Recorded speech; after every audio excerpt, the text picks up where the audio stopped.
Somebody forgot the no talking when the intro's on rule. Everybody, what's going on? It's Movie Mornings.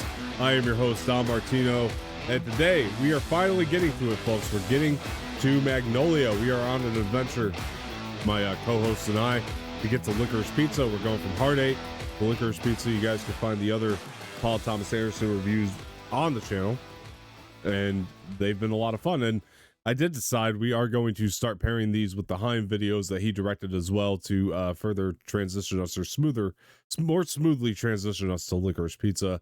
So I'm very excited to talk about those today. We're going to be talking about Little of Your Love and Summer Girl. And I'm not doing this alone. Like I mentioned earlier, I'm sitting here with Mr. Talkie Talk, Mr. Jose Espinel. How's it going? Well, I mean, I was muted on my side when the intro was playing. Not the first time. No, Oh, nobody can hear you that time, yeah, but the first time when I hit it. No, I was just fucking with you. But yeah, before we get started, guys, hit that like button below, subscribe to the channel, leave some feedback in the comment section, share this with your friends, do all that. Yeah, but we are talking about Magnolia today, which I know you can give me a little shit now because we actually did this once and I lost it. I have no idea how I did that. And I told you, man, I typically label everything. And for some reason, I swore I labeled that one, and it's nowhere to be found on my hard drive, anything. So no idea where that went. So we are going to do it again today. But I said, like, we're going to mix it with the HAIM videos, so we're going to make it more interesting. So it's not like we're having the same exact discussion again, which is going to be nice. So we're switching it up just a little bit. But Jose and I watched this like a few weeks ago, full disclosure. But it is more probably. Yeah, it was probably a little more now at this point. But Probably about a month. Yeah, probably was. But we're back talking about it again, and we'll reiterate a lot of the things that we kind of already went over about the movie. But yeah, dude, and I like this though because we do get a second chance to like talk about things that we weren't as informed on. Maybe or we've had time to process things now or two about it, so that's always kind of nice as well. So I mean, I'm gonna start with this. So it's kind of a lot of movie. That's the thing about Magnolia, it's a whole lot of movie. And when Jose and I were kind of talking about this runtime prior to going into it, I know that he was a little nervous because it's the longest of the three that we've done so far, probably his longest movie to date. I'm pretty sure it is. I think maybe it was like 3 hours and 1 minute. Maybe it's a long movie. I mean, without somewhere on there. Yeah, somewhere on there. And it's a lot of story. There's a lot happening, a lot with the cast and the characters. There's a lot of characters to set up, develop. But I think Jose's, I mean, you correct me if I'm wrong, reaction to this was like, this is the best of the three that we watched so far. Like, that you didn't feel the runtime. And I feel very much the same. Like, I think that this runtime for this movie, it felt very warranted. It didn't feel like I was watching a 3-hour movie necessarily. I thought it went by pretty good. It was paced well. It went by very smoothly, and all the characters, like I said, are just they're so well developed, and this cast really helps drive it. And this is one of those stories too, like I could sit here and be like, yeah, Jose, what's it about? And he can come up with like maybe 5 different answers about what this movie's about. But if you ask Paul Thomas Anderson what the movie's about, he says it's about his father. That's what he would tell you, because he did write this when his father was sick. And I love that. I love that he wrote this when his father was sick, because you could see how much of himself he actually did put into the script. He did put into the story. Jose, what are your overall thoughts, man? I mean, yeah, like you said, my favorite of the three that we had watched, obviously Heart 8, Boogie Nights, and this one. Definitely my favorite. The runtime, I didn't feel it at all. It was just one smooth, continuous story that was being, well, I guess multiple stories that were being told in very this, much, but intertwined too at the same time. But intertwined at the same time, yes, in this movie. And honestly, the message that this movie portrayed was incredible. I loved it. It was probably one of my favorites of the movies that I've seen. I mean, Paul Thomas Anderson he's different gravy. The way he does his movies, and I like how he doesn't, keep himself in one bubble. He branches out and does different kinds of genre movies. Yeah, I very much like that too. Yeah, from Heart 8 to Boogie Nights to this, they're just three completely different movies. Really are. And he nailed all three of them, and I just love that he's able to do that, just venture out into different, and not only that, to get the cast members that he does for these movies, and to get certain cast members to come back and do all of his movies, Yeah. just shows how much people love working with him. Oh yeah. And how much they believe in the scripts that he writes for his movies, which is another thing that I love so much about Paul Thomas Anderson and his movies. Yeah, I agree with you, man. And I'm glad you mentioned that point about people just wanting to work with him, because I've heard him in multiple interviews about this movie, and everybody always asks him, like, how'd you get Tom Cruise to do this role? Because this is something very different for him. And he always says, Tom wanted to work with me. He talked to me about it. He said, imagine, bro, an A-lister like Tom Cruise called Thomas Anderson and said, I want to work with you. It's like, it's crazy. He saw Boogie Nights and loved it and wanted to work with him. You know, it wasn't thing where he had to like beg Tom Cruise to do this or something. And you would think it would be one of those situations. I mean, this is only it is usually the directors begging actors. Exactly. It was the other way. It was the other way around. It's only Paul Thomas Anderson's, third movie, and yeah, you're getting biggest movie star on the planet at that point, at least, to come into your movie and do this like role that's extremely off the wall. Arguably his best performance, honestly. Yeah, arguably. Nothing that I've really ever seen Tom Cruise ever do, if I'm being honest. Yeah, like, 100%. Because I mean, you normally, as I say, you normally see him in action movies like Top Gun and Mission Impossible, Jack Reacher, movies like that. So to see him play a role like this was actually really refreshing and interesting. I really did enjoy Tom Cruise's character in this movie. It was interesting, and definitely one of my favorite performances from him, for sure. To date. I mean, this one and his Top Gun Maverick performances definitely are like my two favorite Tom Cruise performances. I really loved them. I'd put this, Tropic Thunder, and that in the top 3 for sure of his performances, because he does have range when he works with the right filmmaker. They show that, and I love seeing it too, man. I mean, like you have like, he's done dramas before too, like Rain Man and stuff, but he's always got that coolness about him. Even in Rain Man, like he's still the cool guy. And this, Paul wanted to take him, really design him to be unlikable to the audience at first. You're laughing at the character and stuff because he's saying, it's Tom Cruise saying a bunch of ridiculous shit, and it's like that by design. But his sort of misogynistic attitude and stuff it comes across very strong. It's very unlikable.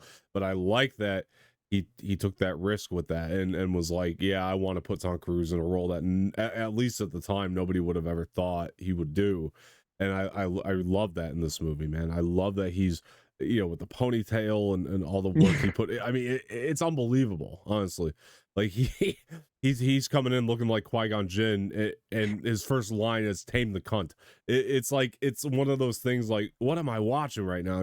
Like this is is unbelievable. But the sense of, and I want to talk about Tom Cruise a little bit more in the movie, because the sense of agency that Paul has over the shooting of this, especially when one of the scenes that stands out to me is when Tom Cruise enters on that stage, and the way that Paul goes about shooting something like that is different than I think a lot of other filmmakers would have went about something like that. But part of the reason that this movie is as long as it is because he does take a little bit of that extra time to put in those like shots that are just so immersive and beautiful to look at in this movie.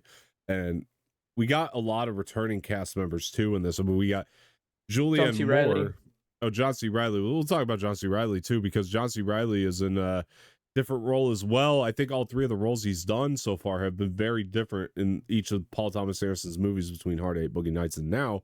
Oh yeah, for sure, 100%. This one, he's playing a police officer. He's got some, comedic areas for sure. Nothing like Boogie Nights though. He's a lot more. No, definitely not. He plays it a lot more straightforward in this one, and he's not as naive per se as he was in Hard 8. In Hard 8, he's got this character who's very naive to the world.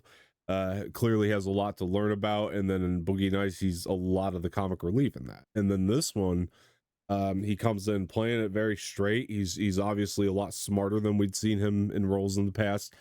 He's been on the job for a long time as a police officer, and I love the relationship. I'll say this. Yeah, go ahead. I'll say this. He was emotional in all 3 roles. I'll tell you that for sure. Like, yeah, definitely can show emotion when needed. And he definitely did that in Hard Eight, Boogie Nights, and this one. Yeah. Yeah, he's one of those actors that I think was being used, but not like he was by Paul. You know, Paul is like finding the strengths of John C. Reilly and really putting him into play in each of his movies. And yeah, you're right, man. It's like it's one of the things I love about Paul.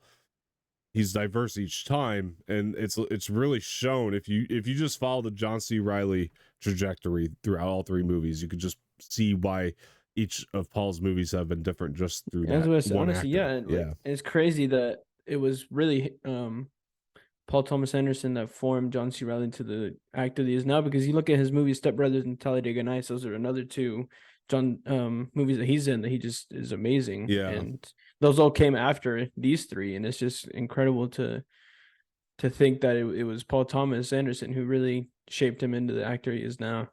Yeah, I love this relationship he has throughout the film with this Claudia character too. He keeps going to see her, or he goes to see her the one time, but he's you know he kind of he's kind of sticks around because he's trying to he likes her, but you know he's also like trying to be the cop guy. It's like this funny balance that he had to strike in this movie as an actor, like to try to be the cop, but also be like madly in love with this girl at And first sight. emotionally there for her and all the problems that she's been going 100%, through. yeah, because he wants her to open up because he can sense that something's clearly bothering her outside of just turning up the music. He knows she's a damsel in distress, so to speak.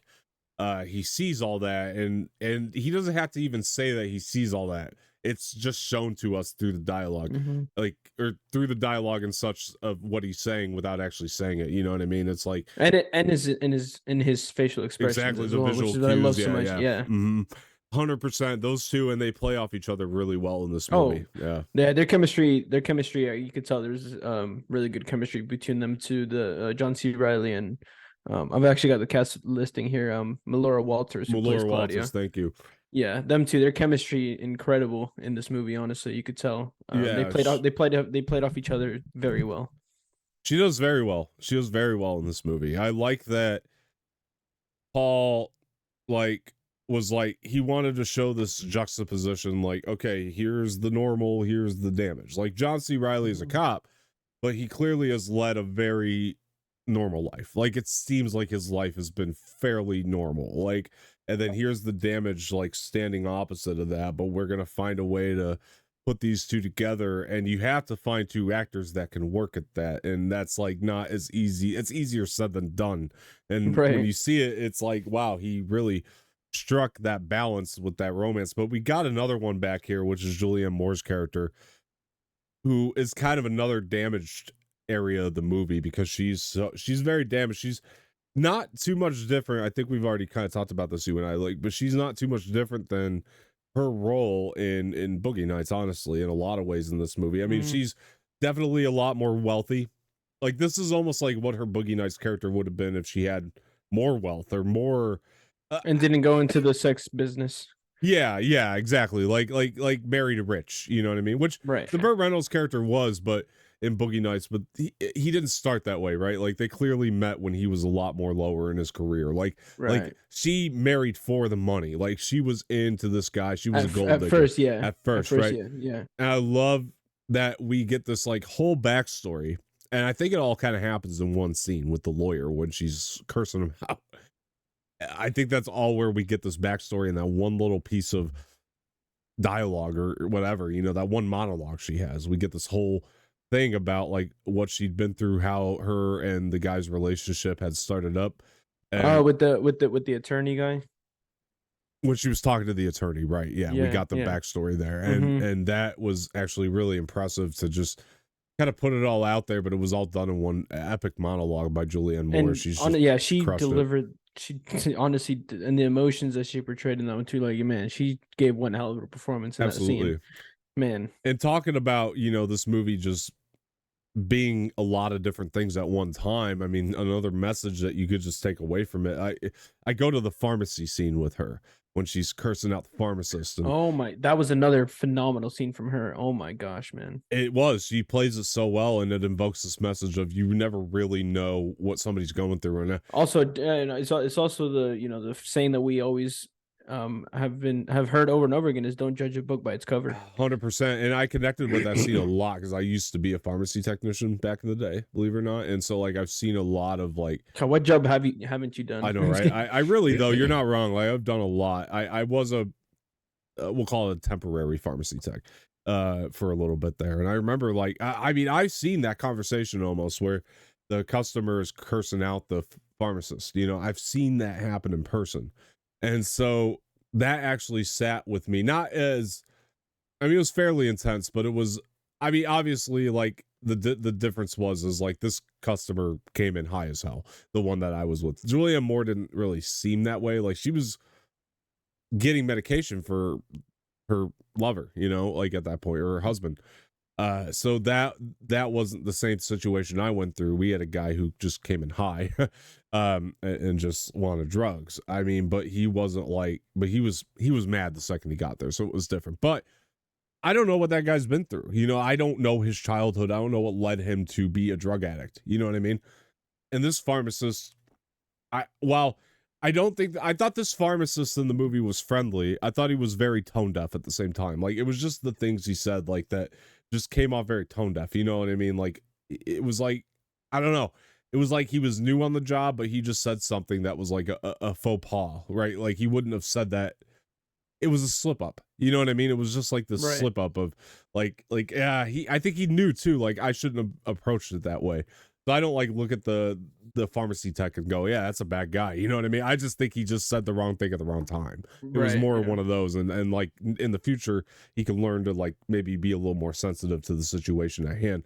And like I think that's a cool message in this movie because it honestly, like it's one of many. Honestly, it's one of many. And gosh, her husband is, I can't remember the actor or the character, but the husband is supposed to be Earl Partridge.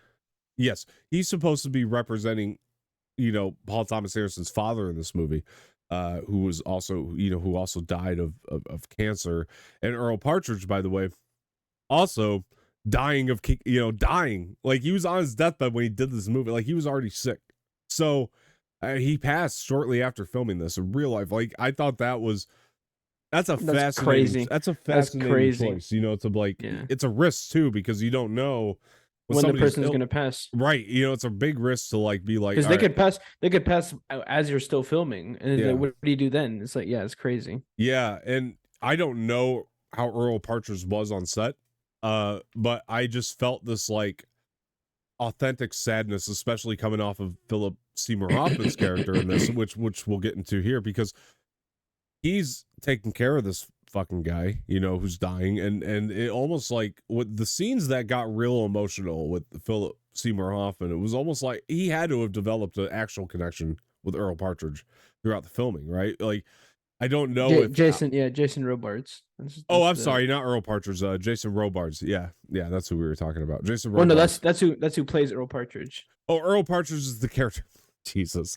And Jason Robards is the actor. The actor, that's correct. So Jason Robards was really dying, and you would think that they had to have had an actual connection in real life, right? So that those two would have. And to me, like a lot of the stuff with Phillip Seymour Hoffman, it felt authentic when he got emotional about the situation. I was literally about to say that. I feel like when he was actually getting emotional, it was actual real emotions. It wasn't Probably acting. Was. He actually was feeling for Jason Robards, who was literally on his deathbed and could have gone at any minute. Yeah, 100%. And like, I mean, who knows? I mean, Paul Thomas Anderson could have pulled a Hitchcock and brought up shit from Phillip Seymour Hoffman's past that made him sensitive to make him cry. I don't know. Yeah. I don't think so, but I don't know. But I also think that, again, it's another one of these examples of an actor who's done different roles in all three of Paul's movies.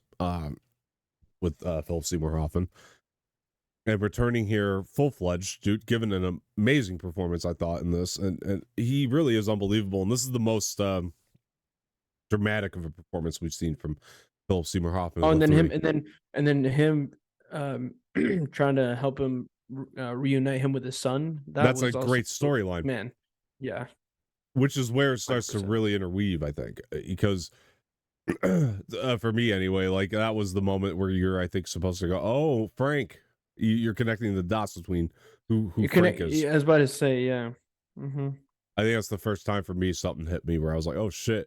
And you know what I love too is like it wasn't played like a twist. It was played like we're just gonna piece it together as we go. Like it wasn't like this, like the movie's gonna stop to be like, here's a Yeah, I twist mean for you. this movie was just one whole big unscrambled puzzle that we had to put the pieces together for Yeah. ourselves as we watch. Yeah.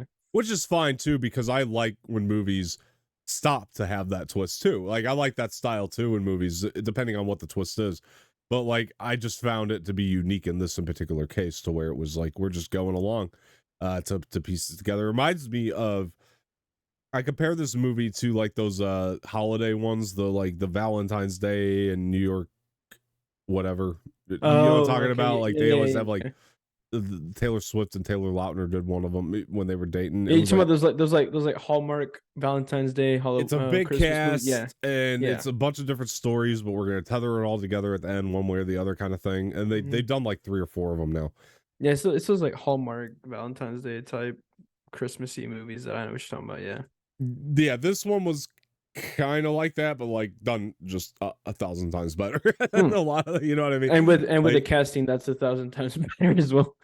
No offense to the people in those movies, but yeah, I mean they've gotten good casts of those. I mean, I remember like Bradley Cooper even did one at one point, but like, you know, still like, yeah, they're paycheck movies for a lot of the actors. This is one of those that like the actors did it because it like actually they wanted to be on it. it was a passion project. You could tell, like they Exactly. Yeah. all like read the script and were so passionate about where Paul was coming from with this and how personal it was to him. Here you go. And Here's a good comparison. This one was one where the actors were actually in it emotionally, and I yeah, guess you know what? In this one, it wasn't doing really that much acting. It was them actually portraying themselves, whereas in the Hallmark ones, it's more of people actually acting in a sense. yeah, I think Because they like put a because lot like more of themselves in it for sure, because you got, yeah, just like we just said it with the Phillip Seymour Hoffman thing, like that acting just felt authentic. Like it felt like it was coming from him. right. And like from his personal heart, like for some reason to me, like that just felt like this movie, the script he really connected to for sure throughout this thing. And I think all the actors did, honestly. Philip Baker Hall coming in with another very the performance is similar, but the role is very different, and you have to try to connect a lot of dots going on with the Philip Baker Hall character. You know, he's this game show host, and you're trying to figure out, like, we know he knows Claudia, so we know he's kind of intertwined that way. That actually might be the first moment of intertwining things, was when he actually goes to confront Claudia, tell her he's sick. Um, so he's got this real role that just feels, but for the rest of it, feels very isolated from everything until you get around to the ending, and then you come back around to what happened with Claudia, and like you realize that he's the cause of it, which was just kind of wild. Mind And blowing, honestly. I'm like, it what the fuck? it really was, and it just like you can connect. Pretty sure my jaw dropped when we first Yeah, watched that movie and found out about that. I was like, what? well, you could just take that piece and just connect it back to throughout the entire film, everything we'd seen with Claudia, and like piece it together and be like, now I get it, now I get it. Now you get why she's so damaged. Yeah. You understand And it so much more. why she's doing what she's doing to herself. And we talk about it too, that Paul Thomas Anderson magic trick. You take characters in one place and then you end up in a different one. You don't really know how you got there, but you're there. And what's really interesting about that is, like, in the beginning when Claudia's, you know, screaming at him and stuff, you're like, what is wrong with her? Like, why isn't she nicer to her father? Get to the ending and You you're know like, what? Yeah, you know why. whoa. Yeah, it connects all the way back to the beginning, and you're like, man, that I was not expecting. And I like the usage here too, because, you know, you do have the character which also got intertwined in a big way with William H. Macy's character, who kind of went through the same thing as the Timmy character. So he's intertwined Oh throughout the yeah, movie. That is Timmy. Am I mistaken on that? The young no, boy who's doing the game show.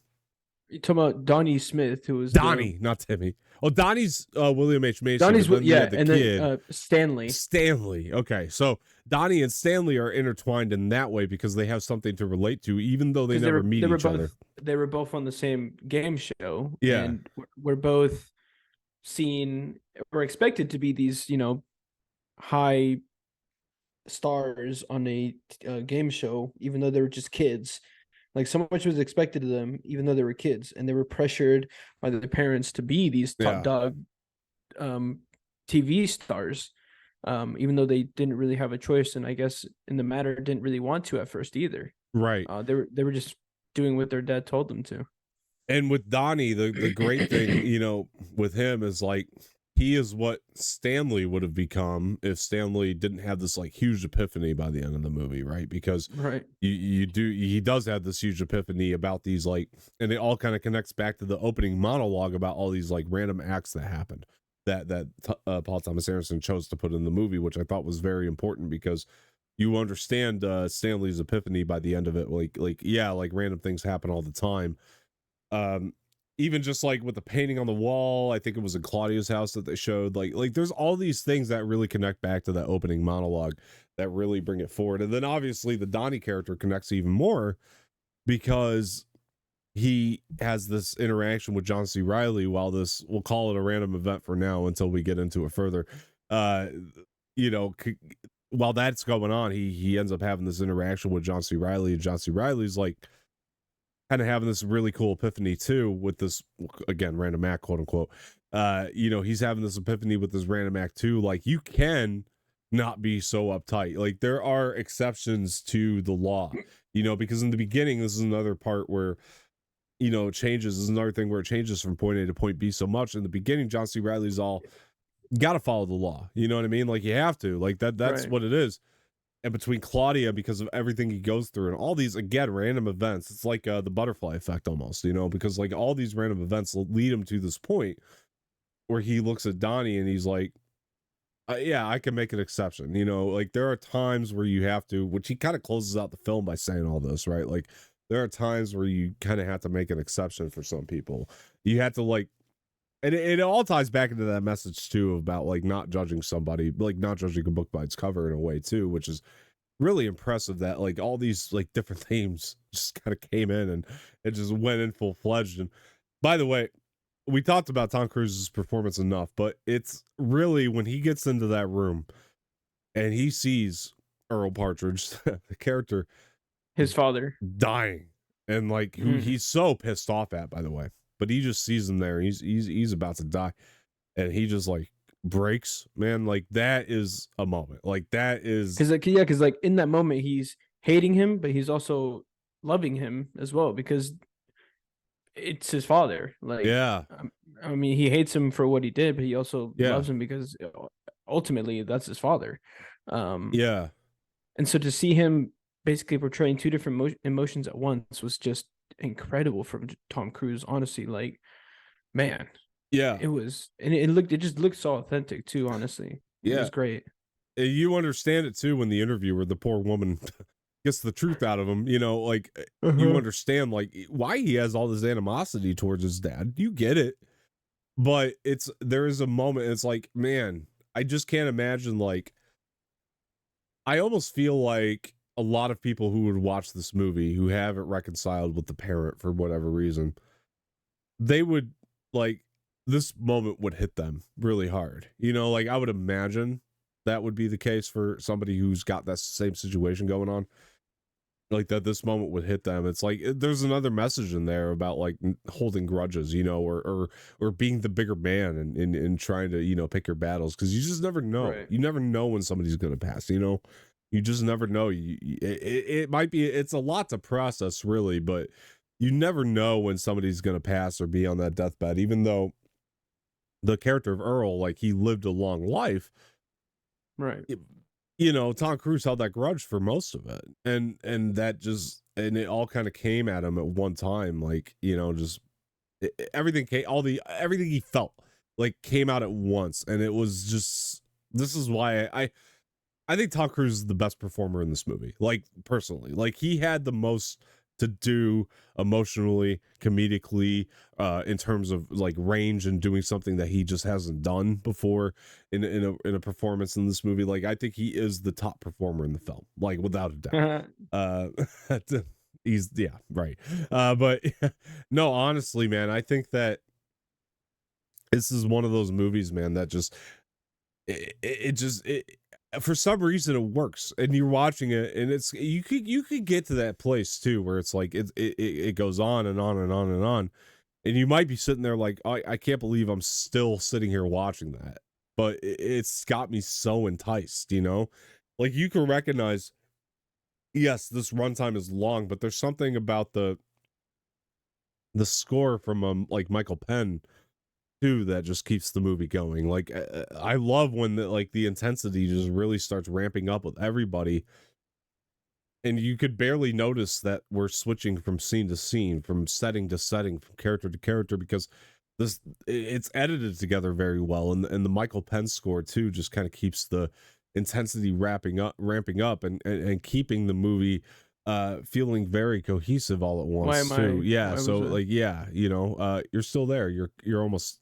yeah, we'll let him get back, but you're there, so yeah, you're cool. Good. Yeah, so yeah, there's that thing to it where it's like the intensity ramps up, and you could barely notice the difference between the switching, and editing is great here, and shot choice, and all these different things that just make this one big cohesive story. And it's something that like it almost like gives you this adrenaline of an action movie without being an action movie. Like it has your blood pumping, like about right at I've noticed this with really great 3-hour films, like, or movies that are coming close to that 3-hour point. They hit an hour and a half, and I clocked it when we watched it. They hit that hour and a half, and then they choose to like bring in this extra intensity.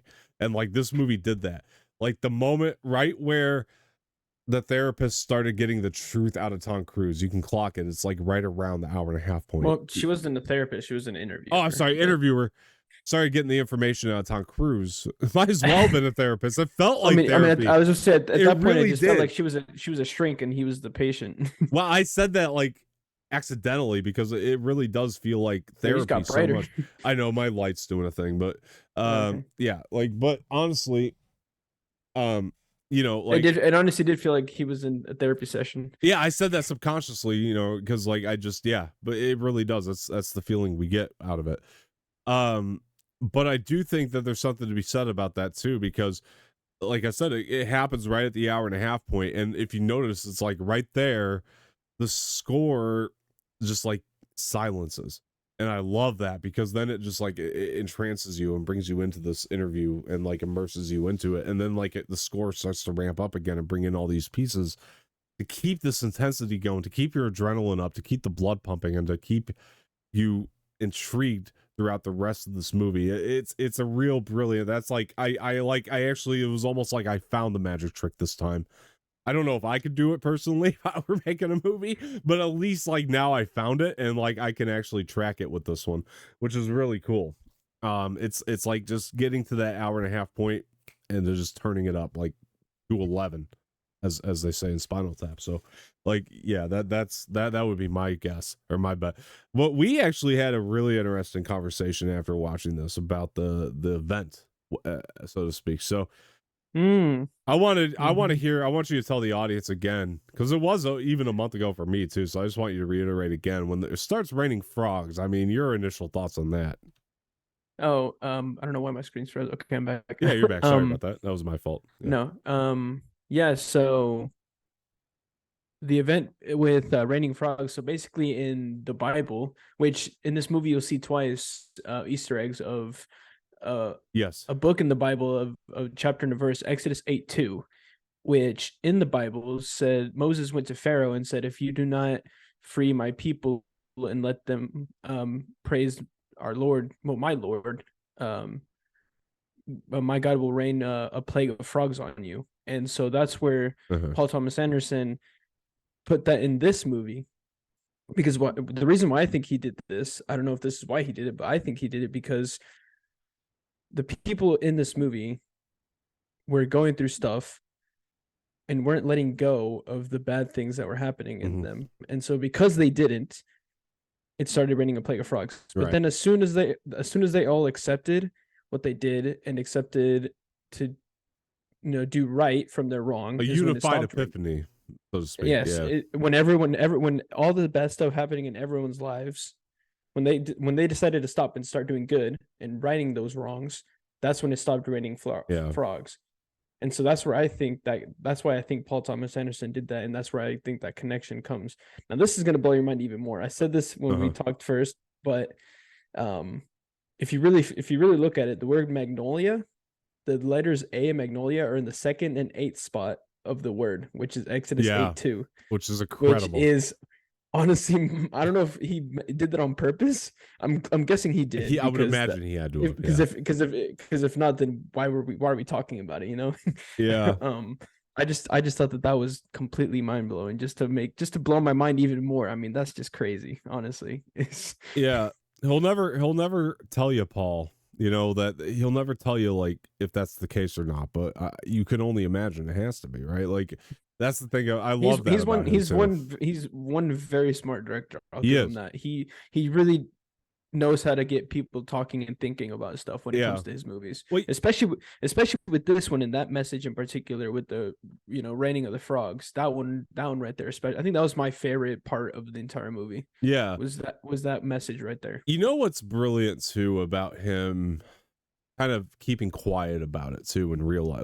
Like if you ask him in interviews, he's so hesitant to talk about it. And what's brilliant about that is some people on surface level could just say he's being an asshole and doesn't want to tell you. But the brilliant thing about that is actually the fact that by not addressing it, he doesn't have to pick this like religious side of a debate. You know what I mean? So in that case, It just makes him open to the audience and you can have it however you want. Like we're pretty sure it was a biblical event, but somebody else can watch it and look at it differently if they want to.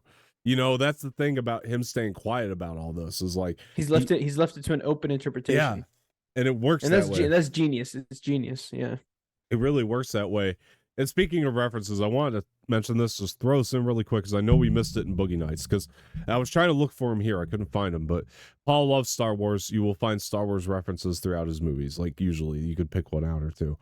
This one, I couldn't find one, but we forgot to mention in Boogie Nights. Now there was the obvious one where John C. Reilly asked Mark Wahlberg if he saw Star Wars. So that was his one way of putting it in there. But the other one that we missed was the Don Cheadle when he was selling the radio. The name of the radio that he was selling was the TK421, which was the name of one of the stormtroopers in A New Hope. So I just thought that was a real brilliant reference that he put in there. Yeah.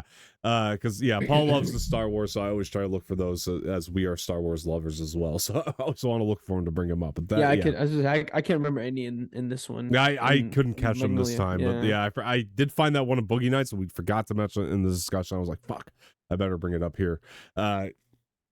But yeah, dude, I love this movie so much, and you're right. And as I said, the unified epiphany was, it all kind of came through this when you saw the moment happen, because I love the way he represented this. They were all singing that same song, right, at the same time. That was when you saw this like unified epiphany that arguably, if you go with our theory on it, it caused the event to happen, right? And it was them having that unified epiphany, which I love that representation of that here. And the thing that I really love about that too is like the other thing that Paul said about this movie, it was two things that happened. His father passing away and hearing that song that they all sang inspired him to write the script. And I hear that and I'm like, man, it's awesome. Because I can almost see the wheels turning where he's got the song on, I'm assuming on a, probably a Walkman at that point in time, but he's got the song on his Walkman, right? And he's listening to it and he's like, what if this song was so powerful, like it caused an event? And I can almost see like how the wheels turn between this and his father passing away. And I can see how he got inspired by that. And that those kind of ideas in movies, like they energize me when I see them, you know what I mean? Like that energizes me to watch more movies, to try to write more movies. Like that is energetic to me. Like I love hearing that a filmmaker like actually went out and did that. You know what I mean? Like that is awesome. And like this is a script that was probably pretty fucking hefty, but the fact that he handed it to all these like really at this time like grade A world-class director or world-class actors, and they read it and like they wanted to work with him on this. You know, it was like, yeah, I mean, there's something to be said about that. Like this was, and you could tell because it is written so well. The lines of dialogue are so clear. It's not. I don't know how to explain it. It's very complete. You know, I think we've talked about this with like how with the original Star Wars trilogy, right? Those movies all feel complete, and then you get some of the, you know, with Rise of Skywalker is a big example. I like it for my reasons, but it's an incomplete film, you know, to me. Like when I watch it, there's things that are incomplete. There's none of that here. Like in the 3-hour runtime, and you would hope so, but it feels complete, you know, like there is something happening in every moment. And that's another trick too, to like, if you're somebody who's aspiring to make long movies, which by the way, I always say, don't make a movie to be long, just let it be what it is. You know what I mean? Like write the script, and then if it turns out long, which I'm assuming is what happened here, if it turns out long, then make it long. You know, if it warrants it. But this movie, it warrants it. Like every moment of it. Like I don't agree with your critique on the Boogie Nights moment, but I see where you're coming from. You know what I mean? Like I see what you're saying. I see your point of view. And then here it's like, yeah, like it doesn't have any complaints of that. I don't have any. It's unbelievable. And in a 3-hour runtime, we don't hit any of those road bumps. Which that was, I remember you mentioned that was like my, that's what I was scared of and nervous about first going into this movie. I thought it was going to feel very long. Yeah. But I was just so intrigued with the movie from beginning to end that it just didn't even feel like, honestly, to me, it felt like Magnolia was shorter than Boogie Nights, which is basically impossible because this one's longer. But it just, I don't know why, for some reason, to me, Magnolia felt shorter than Boogie Nights. And I think it's just because I was so intrigued from beginning to end. Yeah. Well, I do have good news for you. I do have good news for you. Punch Drunk Love, which is the next one we'll be talking about. It's only an hour and a half, so you don't have to. Oh shit! You don't have to worry about the runtime. But then we go into There Will Be Blood, which is heftier, but it's a great film. But we'll get into those next. Yeah, dude. No, look, I think that this is a masterclass in filmmaking. Not everybody's going to get out of this movie what we did, but if I'm a teacher in film school right now, I'm showing them this movie. Like I'm showing my class this movie because I do remember that was another conversation we did have at one point about what film teachers are calling the film codex, like the film code, like what movies they should be showing their students. And I don't know why any of these, like, I guess quote unquote newer movies aren't being shown, like from the 90s and 2000s. Like they just want to show movies from like 20s, 30s, 40s, 50s, 60s. Which, don't get me wrong, they're classics, yes, but they don't really teach us, you know, the filming techniques that are used nowadays. They kind of just show us what they used to do and how they used to film movies. Which, I mean, if you want, you can show, you know, I don't know, like 2 or 3 movies from back in the day, but try and show more recent ones because then we'll actually learn something. That's just what I think. I mean. No, I agree, dude. People can disagree with me in the comments if they want, but come at me, I dare you. No, I see exactly what we're saying, and you know, I'm not going to film school, but I was kind of always under the impression that you would show a Magnolia or something along those lines. None of them do. They just want to show these older black and white films. Yeah, and don't get me wrong. I think a lot of the older black and white stuff has a place and it's important. I just think that like there's a place for Magnolia too, or whatever. You know, like this is or any classics, like any, you know, Spielberg classics, or you know, any of those kinds of older classics. I mean, they should be shown. I mean, look at how much you learned from this. I mean, acting, pacing, shot selection. I mean, there's so much to take out of this one, and you get 3 hours worth of it. That's a class. You know what I mean? Like that's a class within itself. And I just think that this is one of those that should be shown in film school because of its length in particular, you know, because it is a 3-hour class. The one that I did like watching and studying in class was It's a Wonderful Life. That one. I love that movie. That's phenomenal from beginning to end. Absolutely love that movie. I was thinking about doing a discussion on that next Christmas, but now that I know that you love it, I mean, maybe we can try to figure out time. I mean, yeah, I saw it what 2 weeks ago in my American film history class.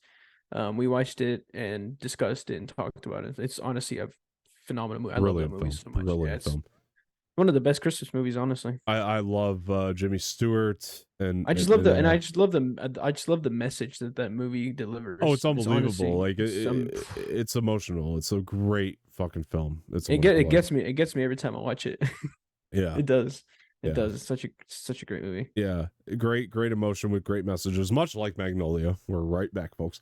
Yeah, dude, no, I love this movie too. I just think that there's so much there, and I do like that you could see just to talk about like speaking of It's a Wonderful Life or something, you know, like you could tell like Paul Thomas Anderson, that's the type of movie he would watch, you know, like or something. I mean, yeah, that's where he would like draw his inspirations too. Yeah, this doesn't seem to be catering. It's a 90s movie, but it doesn't seem to be catering toward a lot of the things that were coming out at that time, you know. Or actually, I think this one was 2000, but either way, it was like right there. No, what Magnolia was 99. 99. Okay, so it was really close to 2000. So right at the cutoff.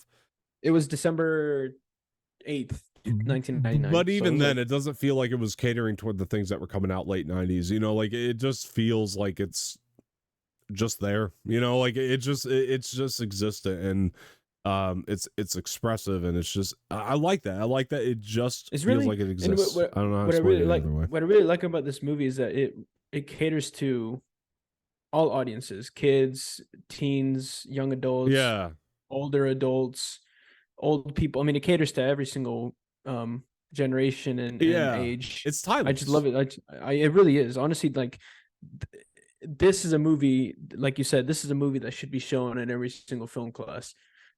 Just because of the message, the pacing, shot listing, actors, the fact that it caters to all audiences.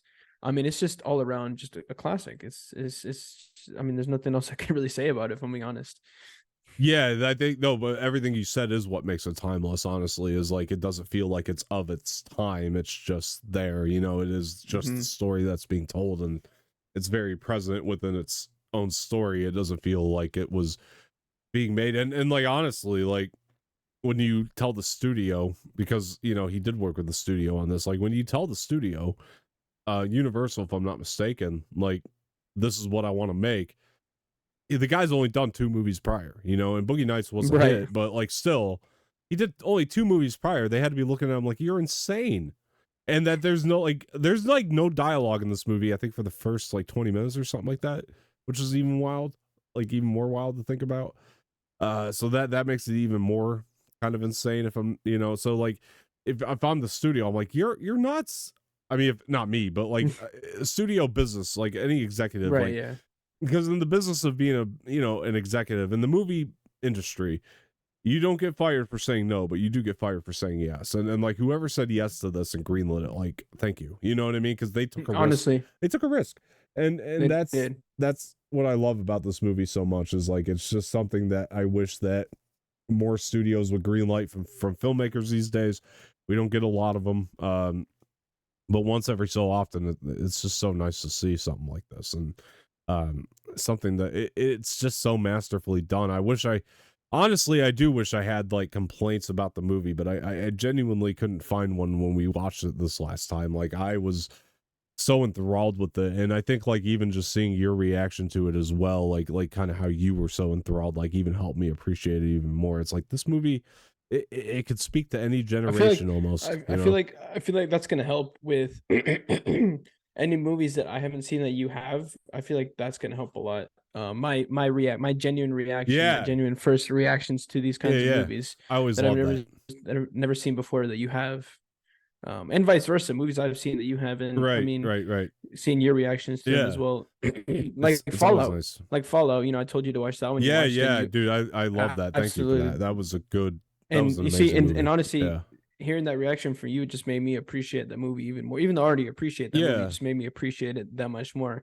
Now I'm actually kind of glad you brought that up, because I do love that movie, and I hope that generations to come do watch that film, because I don't think the problem that lies within that film's theme is going to get any better. I just don't, and I do hope that it does speak to. I mean, no, it's definitely not. I mean, it's a problem that it's been a problem, and it's going to be a problem for like ever, if I'm being honest. I don't think it's ever going to go away. And honestly, the message that movie portrays, is one that's personal, obviously, to the characters, Yeah. but I feel like in a way you can relate to it because Yeah.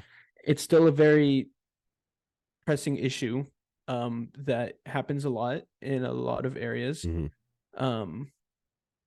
I just feel like a lot of people will be able to relate to it, even though the characters, it's personal to the characters, but I feel like people are still gonna be able to like feel for it, relate to it, and appreciate the message that's being said in that movie. And my thing with that, and I'm not docking the movie for this, I'm saying like if you wanted to take the difference between something like that and Magnolia, which there's a lot of differences, but like one of the things about like the Fallout, for example, is it's very much written for the generation right now. Like the movie is like it's written for like, and that's understandable given the theme, it's for high school students right now, and so they talk like high school students. So like there's going to be people that aren't of that age group that aren't going to relate to the dialogue of it so much or anything like that, but I do think it's hopefully going to be one of those that's for people to come. But Magnolia, I think, is going to hit with everybody, like, or at least like all generations of people. Like I think the dialogue just feels timeless in that way. Like I think, and then, again, that's not saying one's better than the other. I'm not trying to compare the two as movies because they're completely different movies. That's not what I'm trying to say. You look at its Rotten Tomato scores, and Fallout is no for sure loved by it's so an amazing many movie. Yeah, no, 100%. I'm not trying to compare the movies. They're two completely different things. What I was just trying to use that as an example of something that's written for the time as opposed to this is written for everybody at this time. I feel like Fallout will eventually turn into a timeless. I hope so. Yeah, like I said, because it's a pressing for generations issue to come. Yeah, continues to happen, and I do hope so by all means. And that's and I was gonna say, and this was I was gonna say too is like Run Hide Fight is another one that's like Fallout. I know you keep not hyping that one up. Yeah, it's not as big. Obviously, it didn't get as good ratings as the Fallout. Obviously, because of the casting is not as big as the Fallout. I don't think that's why it got bad ratings. But yeah, go ahead. I didn't see the movie, but I mean, upon other things, I feel like that's one issue. Yeah. But I mean, that's another one that's basically like the Fallout, where it's about a school shooting, again in a high school. So it's gonna be another one of those like the Fallout, where it's for the generation now. Yeah, maybe. I don't know. I haven't seen it, so I can't speak to that one as much. But I will. I'm very much on the minority side with that movie. I could tell you that. No, it's fine. I haven't seen it. I can't speak to the movie itself. I don't know. I'm gonna judge it as a movie. So I mean, and I'll say too, cinematically, obviously it's not as good as the Fallout. Yeah. But the message that again this one portrayed was a very good one. Yeah, well, look, I just think that like again, like that's kind of the whole thing is like this is I think that's a good compliment to any movie is when you could say it's timeless. It speaks to generations to come. I just think that what makes Magnolia even more unique is I think it also just spoke to the generation of the time. Like it did, and then also just of the time, of people before the time, because you have so many different age groups and variety in it. That's I think a lot of the reason why Magnolia works as well so well. So it just has so much variety. That's crazy. Magnolia came out like 3 weeks after my birthday, or after I was born. 3 days after, like 3 weeks after I was born. It came out. 5 years after I was born. Yeah, so that makes sense. Also today's what's today? 2022. It came out in 99. What's that? How many years is that? Because today's is the birthday of Magnolia, actually. No shit. Yes, today's December 8th, and it came out December 8th. Oh man, they're gonna be watching this tomorrow too because we're pre-recording. Yeah, that would have been so perfect. Today, look, I'll say it right now. Today is Magnolia. Well, I guess that's crazy, dude. Yesterday was Magnolia's 23rd birthday. Oh, I'm so glad I lost that recording. This was meant to be like. Oh, dude, we're recording on Magnolia's 23rd birthday by accident. That's crazy, dude. 23rd birthday. That's nuts. You know what? Give a round of applause to Magnolia. Insanity. The fact that it still holds today, 23 years later. Can you imagine? No, right? No, fantastic. That's props to Paul Thomas Anderson. Honestly, yeah. No, that's crazy cool. Yeah, guys. That's so freaky. We're recording on their birthday. Look, before we move on to the HAIM videos, I do want to grade the movie, and then we'll do our ranking of the 3 we've done so far. So Must watch. Must watch. Yeah, I'm gonna say it's a must watch. Must watch. I'm actually, No, you know what? I'm gonna upgrade my grade. With this have to watch rebranding of Extract Media. I have said I'm gonna give a grade out to very few films we talk about. I'm gonna put this in the masterpiece category. I don't put a lot of movies there, but this is what are the categories? We got masterpiece, must watch. Everything's the same. We just have one extra now for masterpiece. Oh, it's masterpiece, which I give out to select few. So yeah, masterpiece. You got it. Okay. Yeah. All right. I'm putting this in the masterpiece category. 100%. I love it. 100%. That's reserved for very few films, but this one just crawled in there. So, and I didn't give that to any of the prior two. So keep that in mind. I do think this is the best of the ones we watched so far. So obviously, it's gonna go in my number 1 spot. For me, it's Boogie Nights 2, Heart 8, number 3. All 3 have been fantastic. This one just creeped up to that masterpiece level. So I'm gonna give it that. So Jose, what do you got? I'm gonna put obviously Magnolia, and then I'm gonna flip them. I'm gonna do Heart 8 and then Boogie Nights. Okay, yeah. All right. So sweet. All right. So now this is a very special segment where we move on to the HAIM videos that Paul Thomas Anderson directed as well, because we're going to try to pair those in on our journey to Licorice Pizza. And I'm so excited to talk about these. You guys know it's a bias for me. I love HAIM so much, and I can go through this like, oh man, there's so much I could say about this. So the first one we're going to talk about is Little of Your Love, which I love this song. I think it's such a positive song, honestly. I know pun and no pun intended, but I'll go ahead and take the credit for it. I love the song. I think it is such a positive song, and you can listen to it in dark times and it will just bring happiness to you. I think that's one of the brilliant things about the song, and the music video combined that Paul Thomas Anderson directed. I think both can put a smile on your face in the darkest of times. So that's one of the things I absolutely adore about it. And yeah, so for me, I don't have a lot of backstory to tell you about how this all kind of came to be, but what I can tell you that's a real interesting fact is that this video, the day that they shot this video is the day that Alana Haim, who starred in Licorice Pizza, for those of you who don't know, which we'll get to that film, Alana Haim, this is the day she fell in love with Jose. No, my wifey. No, this is the day. Yeah, exactly. No, this is the day she met Cooper Hoffman, Phillip Seymour Hoffman's son, who starred opposite her in Licorice Pizza. So she met. This is years before the movie came out and was made, but she did meet him on this day. He was with Paul Thomas Anderson when they shot this, from all accounts, from what I understand. And yeah, I think that this video, what I love about this video is oh my god, that's his son. Yeah.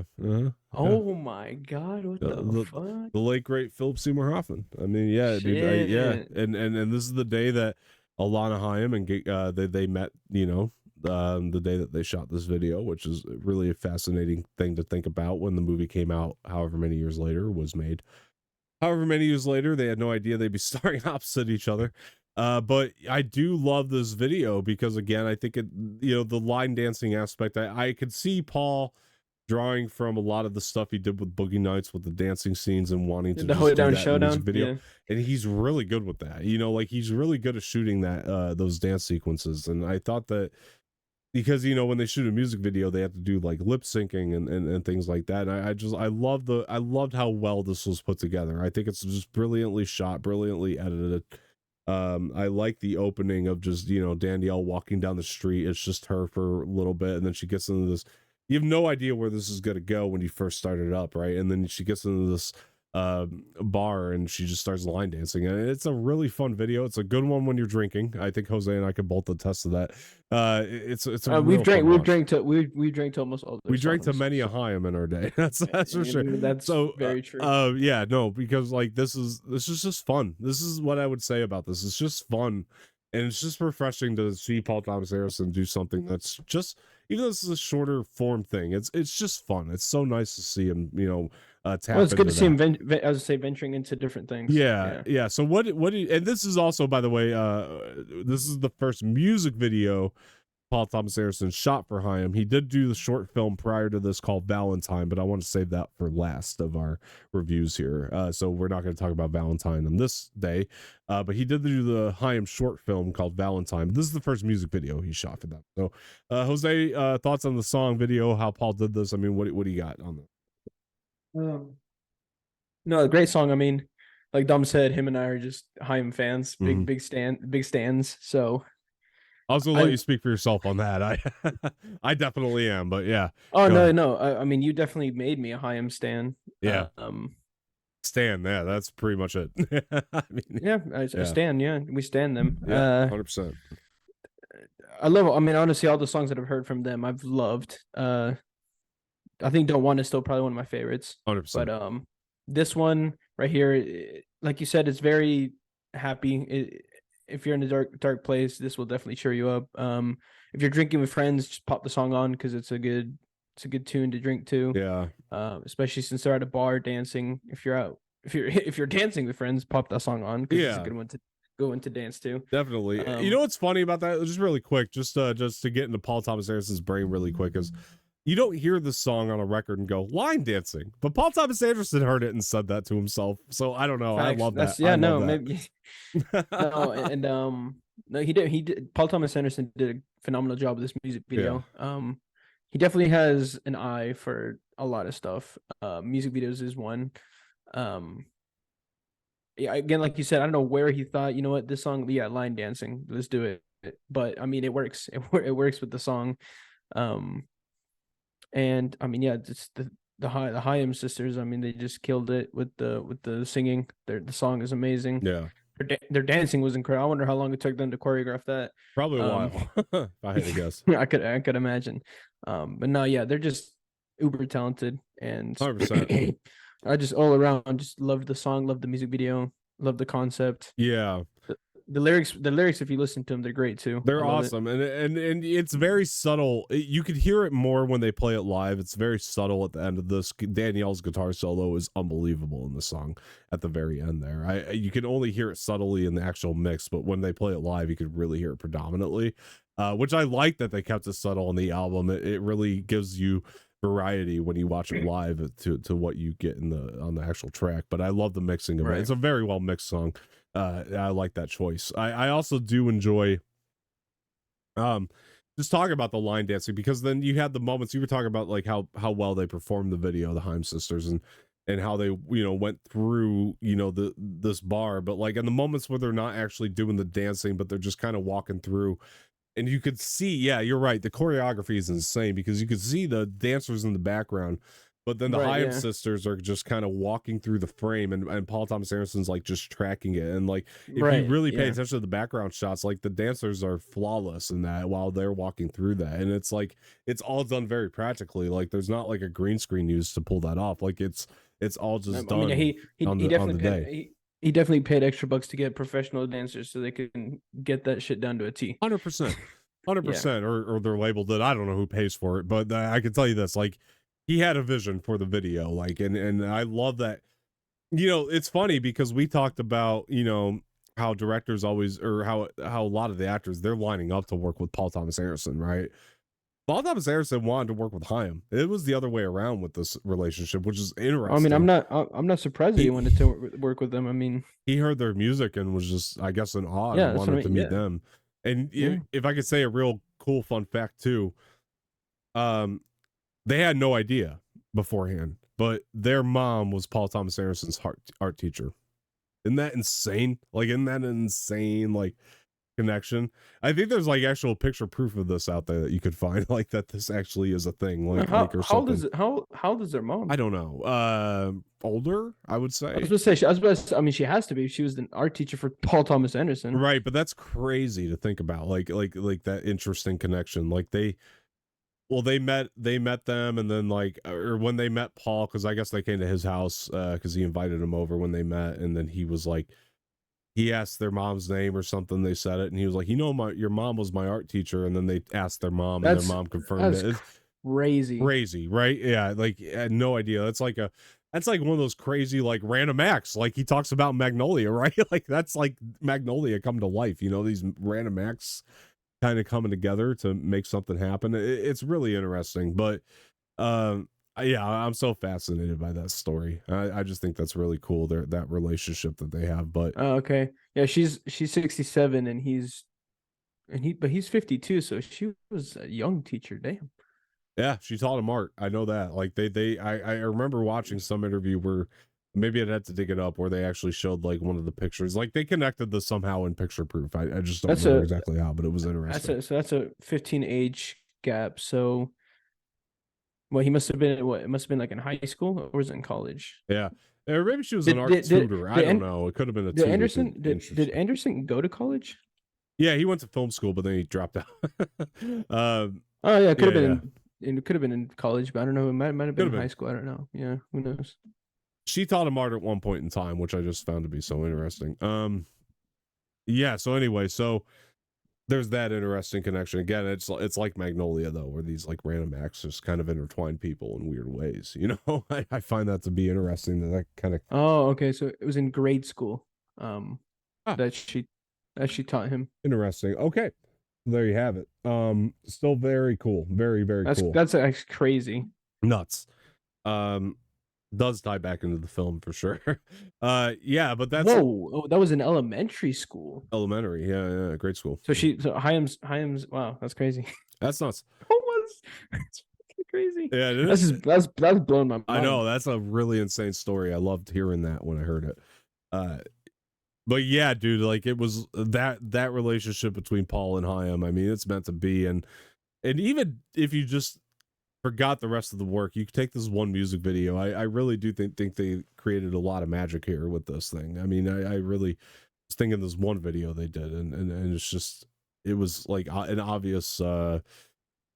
He gets them, you know. I think he knows how to use them, like he does a lot of his actors and stuff. Like he just gets their music and he gets that extra touch that it needs to bring it to life. And I know that they've received criticisms for being a rock band that also dances in their videos, which is a very odd critique to me to have to face. But I really enjoy that they stick to their guns and they, you know, do use the dancing aspect to their videos. I think it actually enhances music a lot more and no more than when Paul Thomas Anderson himself directs them, you know, in something. Right. It's fascinating. So fascinating. I love that. You know, so after Little of Your Love, moving on here, we do have another song which I have a really kind of cool story about, I guess, to tell you guys about. But the next video we're going to be talking about is Summer Girl, and Summer Girl also directed by Paul Thomas Anderson. So this is the first song they recorded, even though it's the last track you'll hear on the album. It's the first song they recorded for Women in Music Part 3, and they had the whole song was pretty much written and done. It wasn't, the mix wasn't mastered at this point, but they were in the studio kind of playing with it, and they hadn't written that bridge part where Danielle's just kind of going off in that like quick kind of lyrical fashion in that one moment in that bridge. Which is it's a word salad, so to speak, that moment, which I actually think is written really well and very catchy and brilliant. But they hadn't written that part yet, but they had the rest of the song, and it wasn't mixed or mastered, but they had it. It was enough to show somebody. It was enough of a demo. So this guy that Danielle was dating at the time, his name was Ariel, and Ariel was very sick with cancer. And this is, you know, who she wrote the song about, which I love that as well. It's the lyrics just become all the more meaningful when you listen to them through that lens, because yeah, it's pretty interesting that, you know, she's trying to like explain in the lyrics like how to be a support system for Ariel, who again I think he's a producer on all their albums actually. Ariel, who she dates, and she wanted to be a support system. I'm your summer girl, in other words. Like, so those lyrics are very meaningful when you think about it through that context. But anyway, the Paul Thomas Anderson of it all, I mean, he comes to the studio, they show him the part of the song without the bridge, or they show him the song without the bridge written yet, and Paul Thomas Anderson's like, we're gonna go shoot this in like 2 days. And then I guess I know another one of the producers on their album is Rostam, who I think has worked with like Adele and stuff before.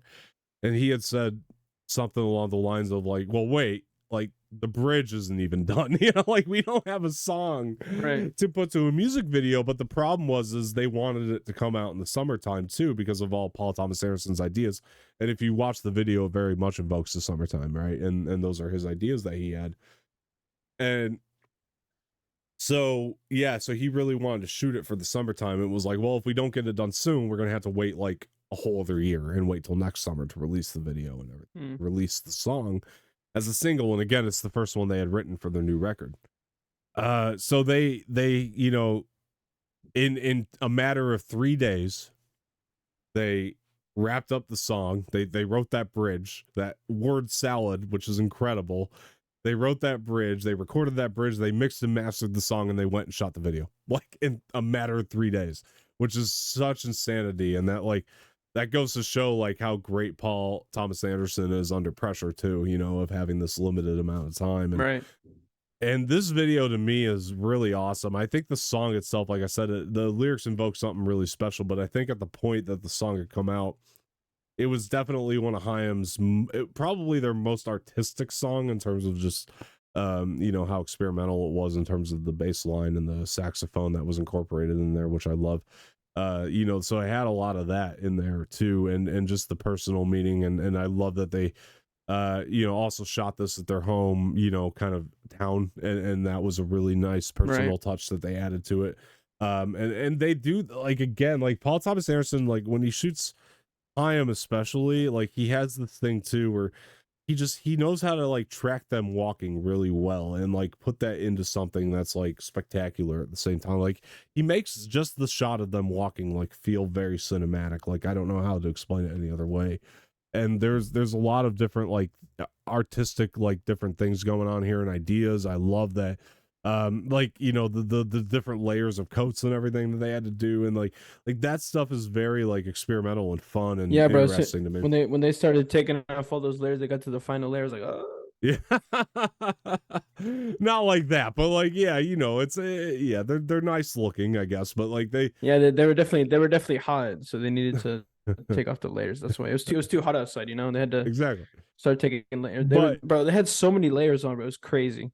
It was nuts. And like I thought that was a really brilliant idea at the same time, to like I guess invoke summer and heat and like put that in there as well. And the colors that their tops were like really reminded me of summer too. Oh yeah. It was like bright, vibrant colors. The color coordination, so to speak, that they added was really interesting as well, which I've noticed that a lot of their music videos is they have a really interesting way to coordinate colors a lot of the time, and we'll get into that further, I guess, as we go on through this. But the thing that there was a lot I loved, and I love that idea of like Danielle working at the drive-through and then doing happen to say that whole bridge in like the drive-through window. I thought was a really cool idea. You know what I mean? And a lot of things like that they just kind of came up with seemingly on the fly. Like I said, it was like a 2-3 day process. If you go back and hear the story, it's pretty insane. But Paul just seemed so excited to make this video for them that he wanted to do it, and then again, he was under these time constraints because they had to get this all done and out by the summertime. So that was really interesting as well. But yeah, what were your thoughts on the video overall? I liked the start when they were like taking each other's coats off. I thought that was a really cool sequence. The random dude in the background playing the what was it, the tuba saxophone? What was yeah. That was really cool too. I really liked was it Danielle that looked back at him and was like, what are you doing? She was like, okay. They just kept walking. And they just kept like taking layers off. Like they kept taking layers off of each other. I thought that was a really cool concept. And then when they were walking side by side outside, they just started taking off their own layers. I thought that was all really cool. Very nicely coordinated music video for sure. Yeah. And I've noticed that too with a lot of their music videos that are more like upbeat. They're very nicely coordinated music videos. I'm glad you said that because that's another thing I wanted to point out. This one also a fun upbeat song, even though the lyrics are kind of invoking a depressing area or darker area of Danielle's life. Like they managed to put it in this like fun upbeat package that can actually put a little smile on your face, which I actually enjoyed that too. Yeah, so that I'm glad you mentioned that, because that's another thing that's, I think, is important to point out about this one is it's definitely fun, upbeat, and yeah, just fun, upbeat with a lot more meaning, I guess, behind it is kind of the best way to describe this one. I also thoroughly enjoy too something that's interesting, because if you listen to that sax line in the song itself, like, I know that this is a very interesting piece of the story here too, is if you ever listen to Walk on the Wild Side by Lou Reed, they didn't copy it by any means, but it's a very similar style song, and they were actually scared that Lou Reed was his team was going to sue him, even though they didn't copy it by any means. It's got a very similar style to the song, and so they actually had to clear that with his team before releasing this. And I guess Lou Reed heard the song and actually absolutely loved it, and was like, yeah, go ahead and just do it, like, I have no problem with this. And again, it's not a carbon copy, it's just got very similar themes to it and style, especially with the saxophone bit, and just, yeah. But anyway, yeah, dude, it's just a very you know what I like about this, both of these videos, actually, like, if I could say this, this, not that it was easy to put together, because again, there's a lot of like artistic and fun ideas in them, but the simplicity of the ideas, though, you know what I mean, because it's not one of these music videos that's like, we're gonna stand in front of a green screen and we're gonna, just have a bunch of like stuff flying around you and all this other stuff. It's like it just becomes extremely complex sometimes, and sometimes that works out. I just think that they kind of have this very human element to them. I think in this video, especially for Summer Girl, there's a lot of the humanity from the artists like really pops off the screen, because they are shooting them in real locations. They are shooting it in their hometown. The lyrics are personal to them. Right. A lot of that humanity just kind of pops off, and Paul Thomas Anderson captures the humanity. And I think that's a lot of the reason he probably wanted to work with them too, is to capture a lot of that humanity. I think he saw probably the same thing that I see when I watch them, which is to, the sort of humanity in them that we just don't have a lot of, honestly, like, anymore. Like, I'm not saying everybody's a douchebag or anything, but there's this, But most are. yeah, but HAIM's just so down to earth, and like Paul, like, it's almost like he wanted to spend time in that realm with these very down to earth girls, who are just normal, and just shoot these videos to show that normalcy. And I love that about their videos and everything he does when he directs their videos. But yeah, I'm not sure which video we're going to talk about next, but all right, guys, look, we are going to get out of here, though. That's been our Magnolia discussion, along with Little of Your Love and Summer Girl. Next week, I always ask you, Jose, next week we're going to get into Punch Drunk Love. What are you anticipating for this? Not next week, but at some point. I'm sorry, I said that last time and it didn't happen, so let me just really quick go backtrack on my comment here. We are going to get to Punch Drunk Love next. This will be the next Paul Thomas Anderson film we do. Anyway, Jose, what are you anticipating for Punch Drunk Love? A lot of punching, a lot of drinking, and a lot of love. Yeah, not 100% inaccurate, but yeah, a lot more to it, I think, than you're going to be expecting. That's for sure. That's all I'll say. But I can't wait to get to this one with you, man. And I hope we do it sooner rather than later. I know you're a busy man, but we always appreciate your time here. And of course, it's been fun talking about this one again. But yeah, no, man, it's been a lot of fun. So yeah, guys, it has. Look, we're on a journey. We're on an adventure. We're gonna get through it. We came back for you guys. We're gonna get through this at some point. But yeah, we're almost halfway there.